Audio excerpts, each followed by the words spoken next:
1980s gave us a lot of things. Fluorescent colors, leg warmers, acid wash jeans, even Elf. But there are several 1980s inventions that you may not realize are from the decade. And the 80s were a great time of technological advancements, and we're going to look at 10 of those here today. Some of these things you may associate as being invented much earlier or much later, but these game-changing creations all came from the greatest decade, the 80s. This will be a look back on some of those top inventions, whether they are big or small. Let's do this in no particular order, but we'll still count them down because we all love a good list.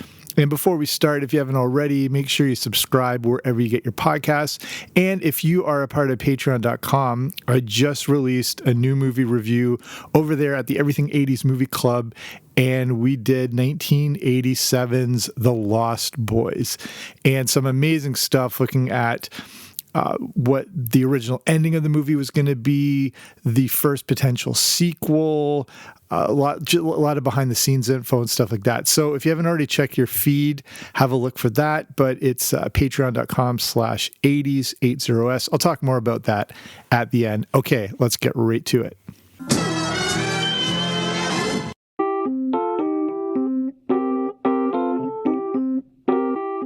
The first is the artificial heart. This feels like something that has been around a lot longer, but the artificial heart can trace its roots back to December 2nd, 1982. The idea with the artificial heart was that it would just be a temporary fix while people waited for a real heart transplant. The first person to receive an artificial heart was Barney Clark from Seattle. Clark was a dentist who actually volunteered to try out this new experimental surgery and organ, basically.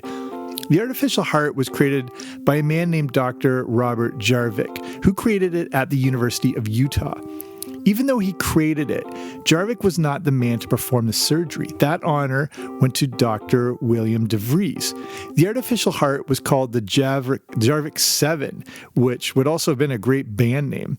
The first surgery was a success, and the Jarvik 7 would now be used far and wide as the temporary placeholder for those waiting for a real heart. Let's look at number 2.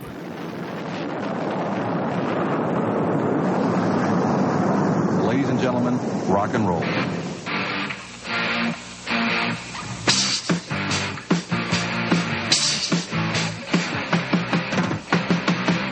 This is it.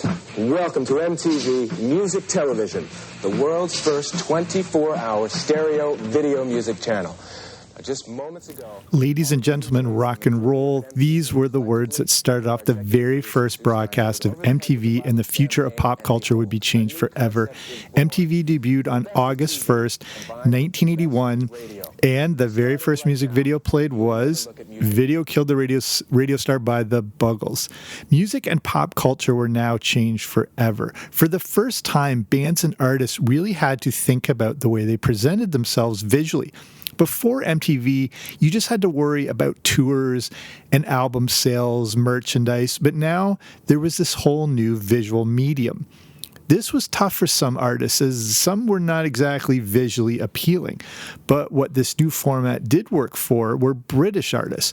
Artists in the UK had been presenting themselves on video for years, thanks to shows like Top of the Pops.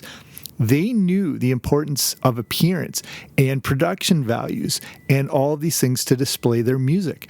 The bands and artists of the 80s from the UK grew up watching shows like Top of the Pops, so when MTV launched, they were ready. Bands like Duran Duran, Culture Club, Spandau Ballet were off and running when MTV launched, but everyone else would soon catch up. The new video jockeys, or VJs, became celebrities in their own rights, and MTV would be required viewing for anyone who was young or claimed to be young. And I've done a whole episode about the amazing history of MTV if you want to go back into the earlier episodes to check that out. Next on the list, Chicken McNuggets. Surprise! Guess who? The Loch Ness Monster. The Eight Musketeers? No. The McDonald's Chicken McNuggets Happy Meal with regular fries and soft drink. Oh, how do you know? Just a lucky guess. This is one that you may have thought came from much earlier, like the late 60s or early 70s, but Chicken McNuggets are a 1980s creation. They also have an interesting story as they went on to become one of the most famous fast food items of all time. The idea actually came about from a McDonald's food supplier. This supplier was the man behind the frozen burgers they use, and he thought they needed some sort of chicken, but one without bones and was small enough to be only a bite or two. McDonald's actually wanted to make a decent food item, and they turned to a world-renowned chef named René Arend, and he was the one tasked to design them. Arend had cooked for celebrities and royalties, but said Chicken McNuggets were his greatest creation as they would be around long after he was gone. He designed them with a tempura batter and also spent time creating hundreds of sauces before landing on the main three: hot mustard, barbecue, and sweet and sour. Chicken McNuggets started with a trial launch in 1981 before being launched nationwide in 1983. And, fact of the podcast, did you know they are actually in 4 different shapes? It's hard to tell, but the McNuggets are shaped as a bell, a bow, a boot, and a ball. So the next time you get Chicken McNuggets, have a look for this. The idea behind this is that they would be able to cook evenly in those shapes and it would lend themselves well to dipping. And I've done a whole podcast all about the history, surprisingly interesting history of Chicken McNuggets. You can go back and check that out.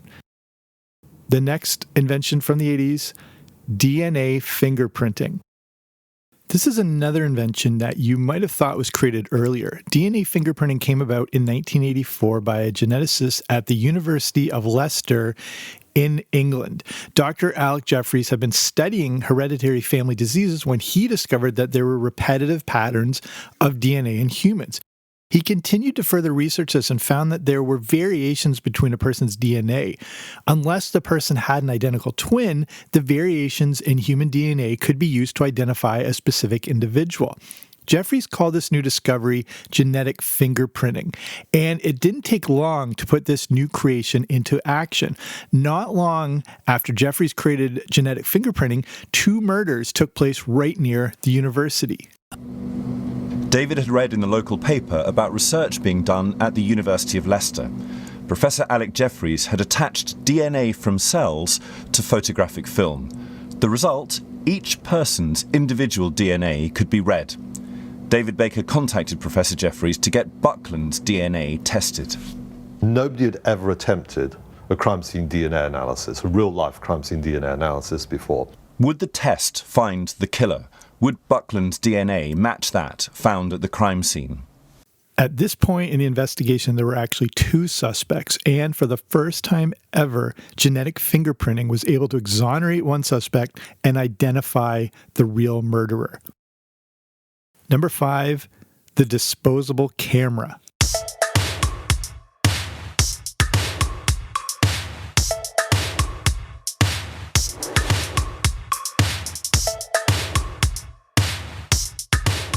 Depending on how old you are, you might have to ask your parents what a disposable camera was. I'm not sure if even younger kids today have even used a regular digital camera, but trust me, for a kid in the 80s, a disposable camera was pretty mind-blowing.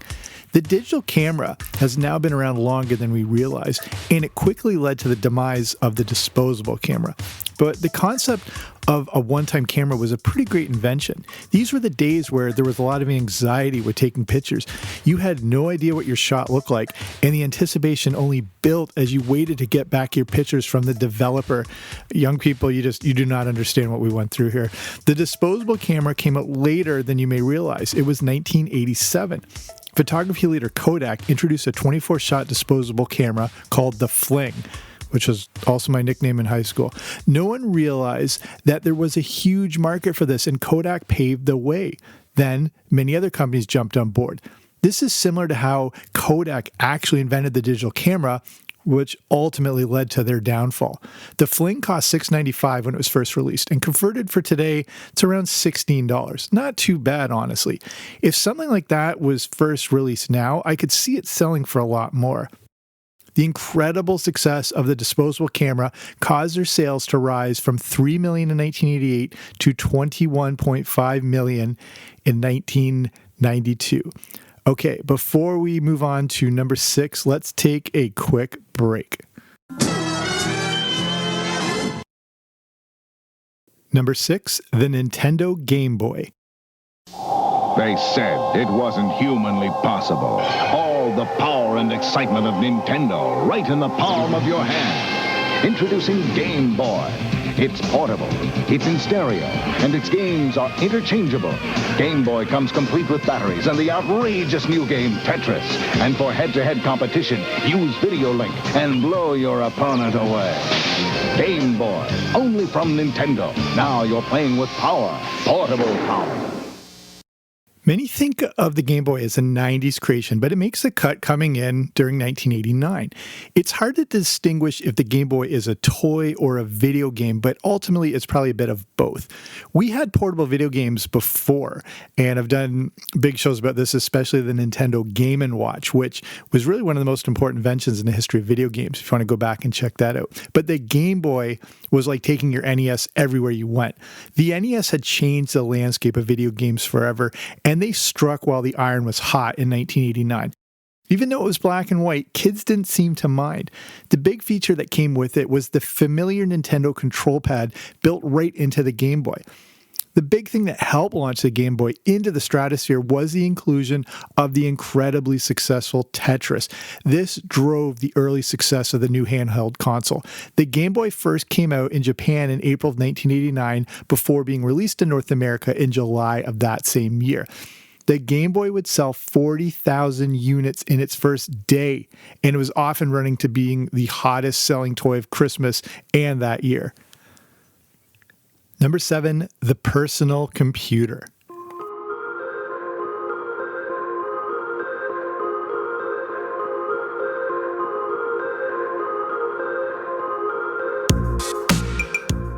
Personal computing was starting to emerge in the 1970s, but they really didn't enter our homes until the 80s.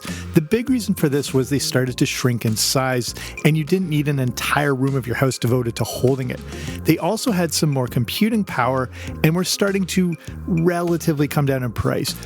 Computers were still for hobbyists, but people were starting to see their everyday applications, not to mention the video games that were now available on them. IBM really helped pave the way for the personal computer in 1981. The IBM 5150 PC had an Intel 8088 processor and ran version 1.0 of the PC-DOS operating system. This really was the basis for what future PCs would become. When it was released, the 5150 sold for $1,565, which converted for today is around $4,400. This is a huge topic to cover in a short section, but everything would change in 1984. This is when Apple would release the Macintosh and really took the personal computer to the next level. They would usher in this whole new era with one of the most iconic commercials of all time, and I've done a whole episode about that iconic Apple Super Bowl commercial.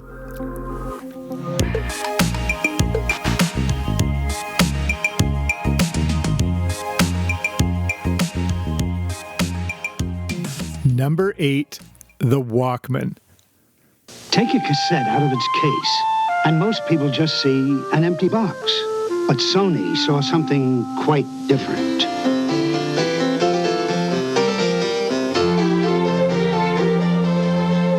Sony introduces the only cassette player as small as a cassette case.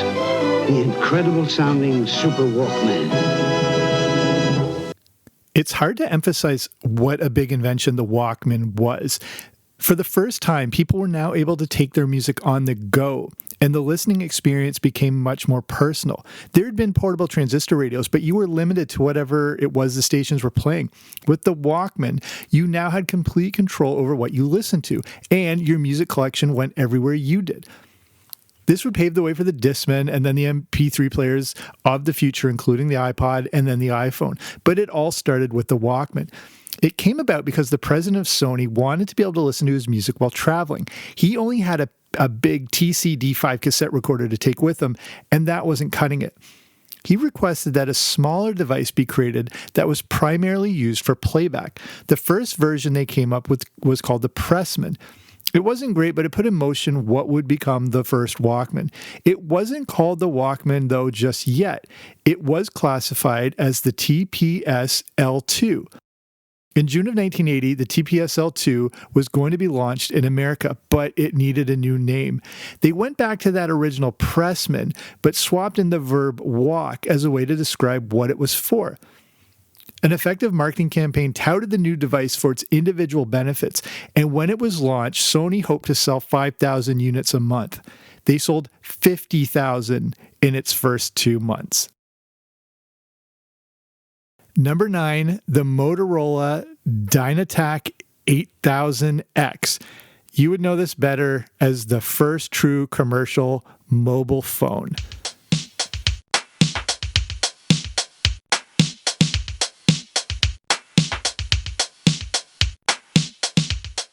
When we think of the 1980s, we picture those giant Zach Morris or Gordon Gekko cell phones that look like they needed a car battery to power them. The Motorola Dynatac 8000X is the poster child for the earliest mobile phones. It was a giant brick and became the most famous of the early handsets. When it came out in 1983, the 8000X cost an eye-watering $4,000. Converted for today, that's over 10 grand. It seemed like a gimmick and only for the rich, but the Dynatac was really mind-blowing. You could actually make and receive calls in public without being attached to anything. It would be a long time until mobile phones became a standard item in the lives of many, but the 8000X was the godfather to all of them. And last but not least, the Space Shuttle. If the Space Shuttle was released today, it would still seem groundbreaking and like something from the future. A plane that you could fly in space was something from science fiction, but it happened in the 80s. The Space Shuttle doesn't just go back to the 80s, but the early 80s. The fact that this is a creation with roots in the 70s makes it even more astounding. The first Space Shuttle launched on April 12, 1981, when the Columbia made its maiden voyage. The amazing thing with the Space Shuttle was not only could it be used in space, it could fly back, land, and be used again. One of my favorite toys I ever had was a little Space Shuttle, and the entire concept of this thing blew my mind. But the Space Shuttle was more than a space plane. This was a functioning laboratory that would be used while in orbit. Astronauts, scientists, and researchers could now conduct experiments while orbiting the Earth. The Space Shuttle was also important for providing maintenance in space and transporting important payloads. So that is 10 inventions that you may or may not have known came from the 1980s. Hopefully you learned something here today. Maybe you knew all of these, maybe you knew some of them, but hopefully you've gained some new information, shared around as you will. So that's it for me. I'll finish here and just wanted to touch on patreon.com. If you're in a position to support the show, Patreon is a platform for as little as like a few bucks a month. You are able to support small independent podcasts like this, but you get audio rewards for doing so. So like I mentioned earlier, there's the Everything 80s Movie Club. That's at the Boba Fett level. So that gives you access to the good, the bad, and the ugly of 1980s movies where I review. And like I said, we just did The Lost Boys, and amazing to look back on this one. So you can get more information if you want to learn all about it by going to patreon.com/80s. So patreon.com/80s, or wherever you're listening to this on. In the show notes and details, you'll see a link that'll take you right there. Okay, that's it for me. Thank you for listening. I'll be back soon with a new episode. Don't you dare miss it.